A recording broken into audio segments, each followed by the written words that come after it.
based on the trajectory and based on the type of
right now, like I said, this information is very, very preliminary.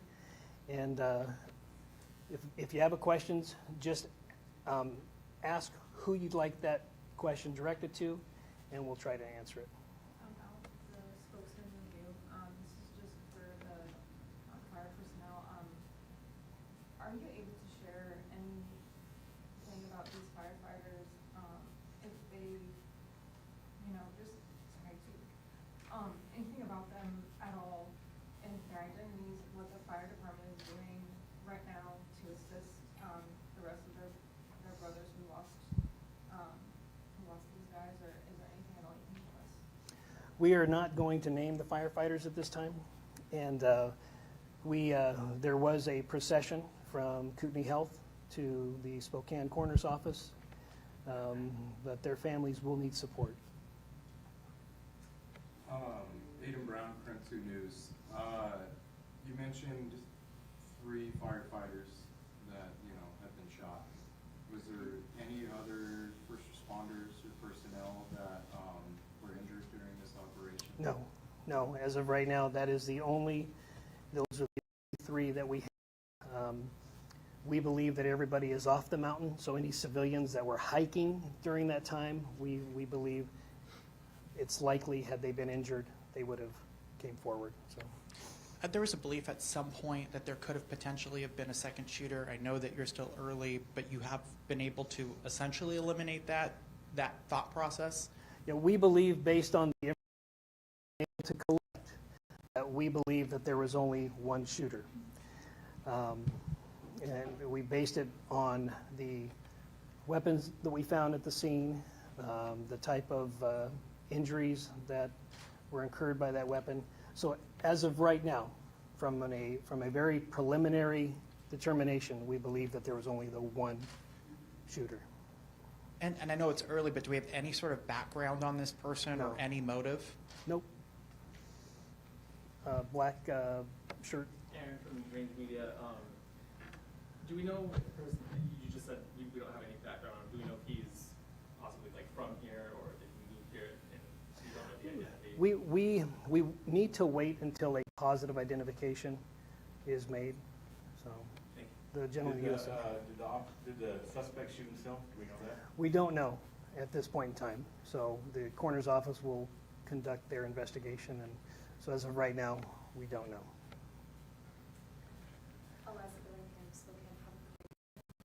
Are you able to give any insight on if you think there was a connection between the fire and the shooting? We do believe that the suspect started the fire, and we do believe that it was an ambush, and it was intentional. And yeah, we do believe that he started it, and it was totally intentional what he did. In the back there in the tan. Did he make the 911 call? There was a gentleman that made the 911 call. He did not identify himself as the shooter. So as of right now, we don't believe that he's the one that made the 911 call. But, you know, that could change because many times people don't use their real names and what have you, so. Any description of the suspect? at No, all? not at this time, no. Gentleman in the red hat? Ryan, KXOY. Does the fire present any problems with you as you're trying to collect evidence? Oh, absolutely. Yeah, we scooped up that body, and as far as the preservation of the scene, you know, it's not a situation. It's something that had to be done. So you have circumstance, and at this time, we felt like since the fire was approaching, we needed to scoop up that body.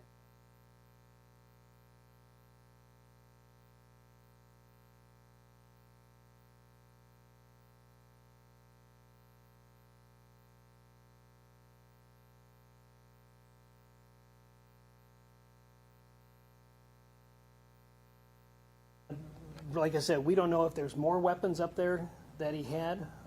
There is a belief that he ran and shot. So we don't know what we might be collecting once the fire threat diminishes.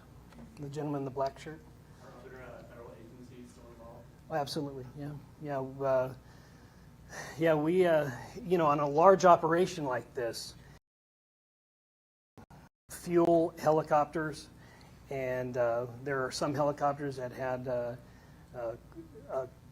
some quite some technology that were able to pinpoint where that cell phone activity was. So yeah, there was our federal partners assisted us in this situation. 100% they did. What location were we dealing with? Did you find the suspect?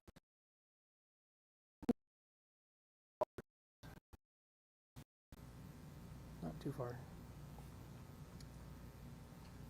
Anybody I haven't called on? All right, gentleman in the black shirt. You said you picked up the cell phone signal around 3:16, I think? Yes. How long was it between that signal that you got and you were able to recover the body? It's about an hour and a half. Okay, Yeah. so maybe around 5-ish. Right.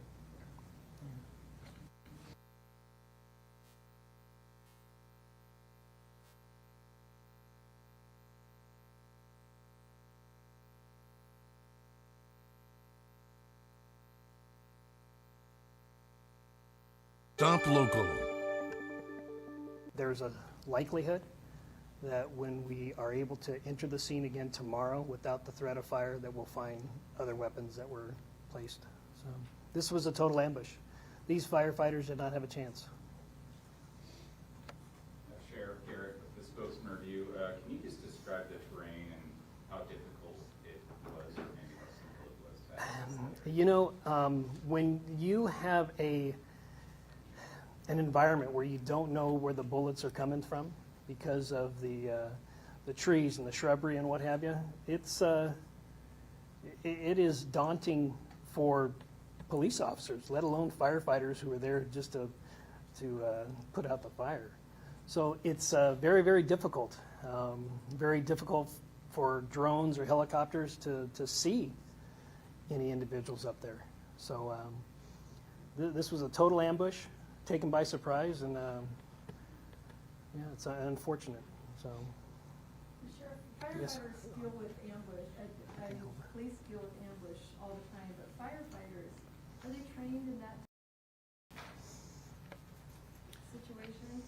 No, this is something that we don't train for. It's not something we expect. It's not something our firefighters should have to deal with. In this situation, they were called to a grass fire, which is already something that we're very heightened and are anxious about this time of year. And they were doing everything. Can we get an update on the fire? Do you have any sort of acreage or containment information? it's about 20 acres, but unfortunately, you know, we weren't able to put any resources on it because of the gunfire exchange. So, ma'am in the white there. Sheriff Doris, Regan with Crime 2. This is the week of 4th of July. First responders are already on defense with, this coming week. emotionally tell me how it feels to have something happen like this, especially with, such important authorities that are super important for a week like this too. Yeah, I haven't, it hasn't sunk in yet. I mean, this is a situation where I don't even think a lot of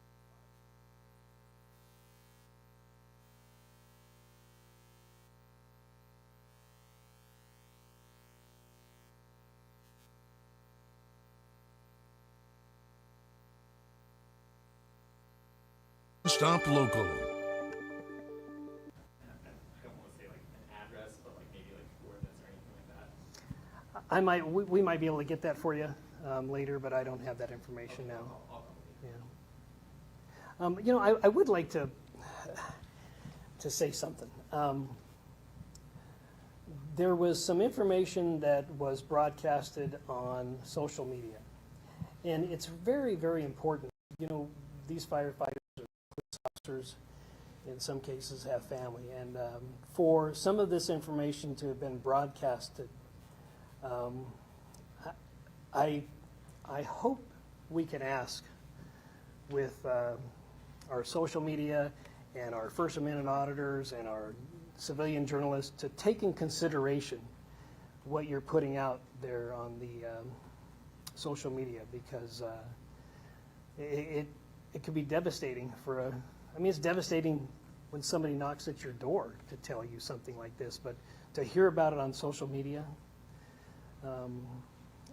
I'm just asking for people to be considerate in the most significant of injuries and times. So, Federal apparatus, I'm wondering what the White House has committed to, and the FBI and Homeland Security. we had helicopters and personnel on the ground probably within the hour. Also, in follow up to that, this is obviously going to hit our community incredibly hard. It already has. I know, again, it's early. What can we do for the families? Will there be a memorial fund set up? Will there be some sort of way that we can, as a community, come together to support them? Because this is a devastating loss, and people want to put that emotion somewhere. We're grieving as an organization, and I can speak for Coeur d'Alene Fire as well. So a lot of those steps have not been completely brought to fruition, especially with it being a weekend. We know that the Red and Blue Foundation and Anchored Coffee has already offered to do a lot of the donation collection, and we appreciate them. They've been a great supporter of law enforcement and fire, and they'll continue to be.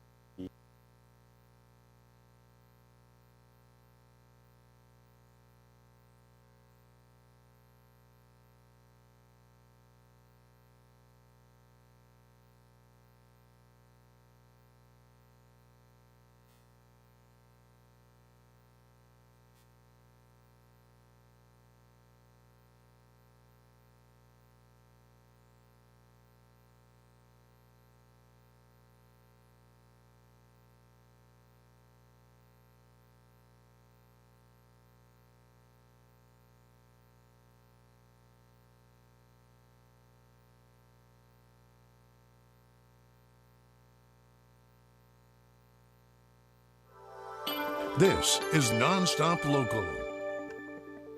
Give this money. Can you say, sorry, what you're doing for your firefighters right now? Just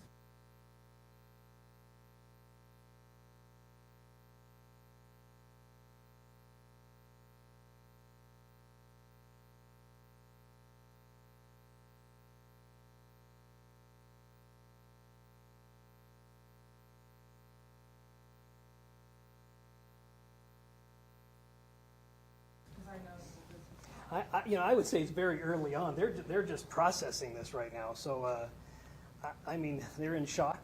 So, is that a fair statement? Yeah, absolutely. Yeah, I would say let's give it a day or two, and We have mobilized peer support groups from all over the region for our people, and so that is something that we've already put into place, but like Sheriff has said, we don't know exactly all the extent of what we're going to need to do for our people just yet.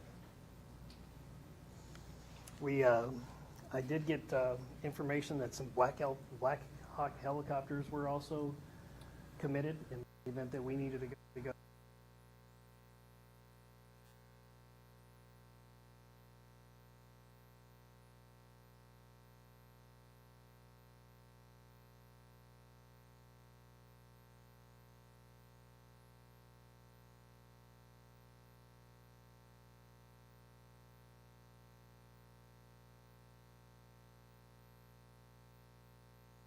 All I gotta say is, if you're too busy to track the market, this strategy is all the heavy lifting. Skip it. Doing a complete review. You know, you can anticipate or expect some of these things to occur in a urban setting. You can. I've seen it myself. However, in a rural setting, this is very, very, very rare.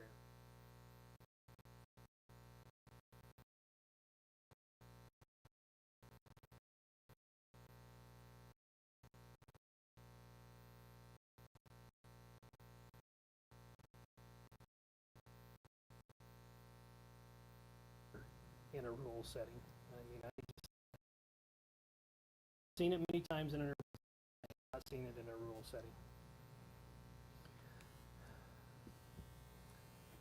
Yes, sir. What, you got the last question. Lucky you. How involved were the firefighters in battling this blaze when they arrived there? Was it pretty immediate that these shots rang out, or were they dousing it with water? Do you know what time they arrived on scene? My understanding is that they were doing a reconnaissance on the fire initially, and that there actually was not any active firefighting at that point. So it was right early on in the incident.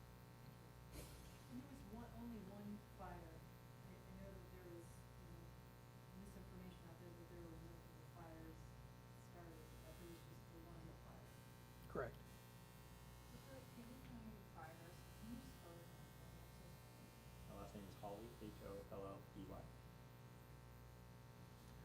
The Idaho State Police is handling the officer-involved shooting aspect of this investigation. And if you have any questions to them, or our commissioner, the chairman of the board, Bruce Matari, you can, or if you'd like to say anything. Okay. No, say something here, 'cause there's,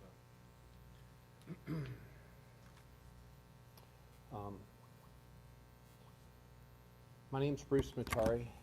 I am the chairman of the Board of the County Commissioners in Kootenai County.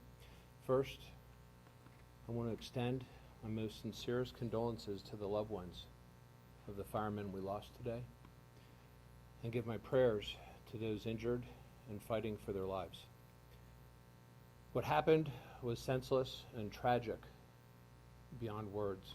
I also want to highlight the incredible rapid response from Sheriff Norris and his office, and how they rallied quickly with surrounding law enforcement agencies at the local, state, and federal level, and that includes outside the state in Washington.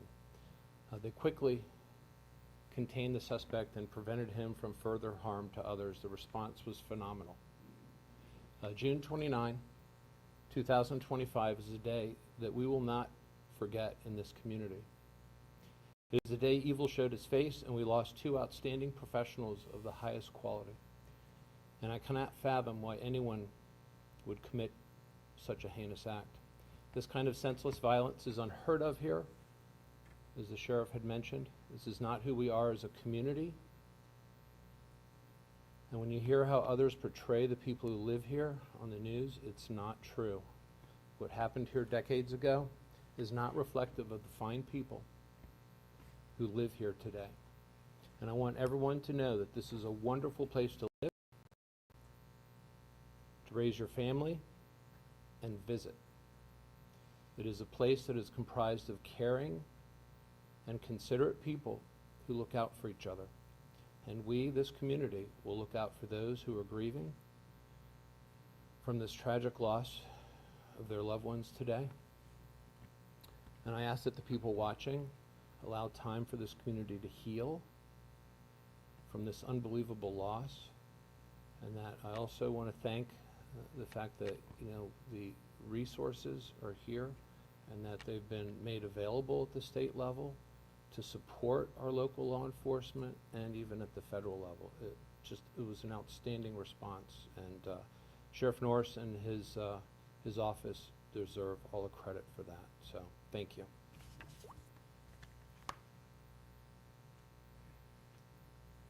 You look like you have one more I have question. one more. All right.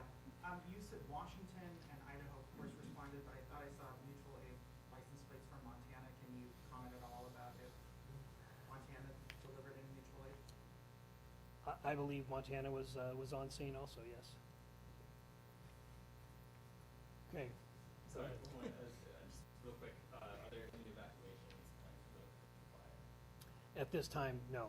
But I encourage you, if you haven't signed up for Kootenai Alerts, to make sure that we sign up. And that is the best way. We did send out an alert for people to shelter in place at this time if you're in that impacted area. So Kootenai Alerts is a great way to stay informed. Okay, thank you.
Local. The fire was encroaching on the body, so authorities quickly removed the suspect's body from that location, and the fire burning and its movement was compromising evidence there for their investigation, but they did remove the body as that fire was encroaching on it. They do believe, Sheriff Norris, you heard him there in the live news conference stress, that they do believe at this time that the shooter acted alone. The two firefighters that lost their lives, they are choosing not to identify them right now to the families. One was from the Coeur d'Alene Fire Department, another was from the Kootenai County Sheriff's Office Fire and Rescue Unit. The third person wounded, and there was only one person wounded, firefighter, Sheriff Norris said he's out of surgery, or that person is out of surgery. He is fighting for his life, in stable condition. They had two helicopters. They had snipers in both helicopters. They were given the order, if they had a shot, to take it. They do believe the suspect started the fire and ambushed the firefighters as they responded. As you heard from the fire leaders there, they were just doing their first reconnaissance upon arriving on the fire scene when they were targeted and the shots rang out. Overall, 3 shot. Again, not identifying the firefighters, the 2 firefighters killed. Right now, very little information on the suspect. The sheriff didn't want to elaborate or speculate at all. Asked background on the suspect or any motive. He said they don't have any information on those 2 pieces of this investigation at this time. We have complete breaking news for you on Nonstop Local. And coming up tonight on Nonstop Local KHQ at 11. For now, we'll return you to regular programming. I'm Sean Owsley.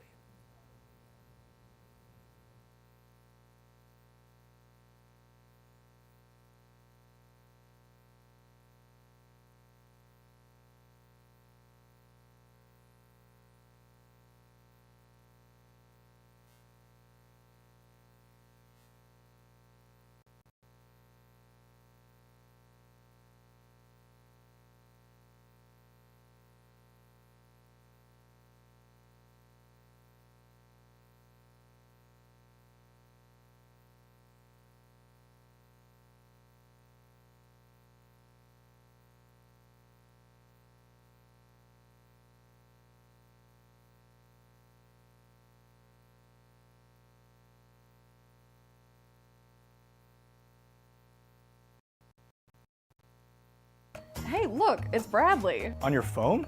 He's got the pulse. Hey, I'm Bradley Warren. Join me right here on The Pulse. It's a fresh, brand new local news stream.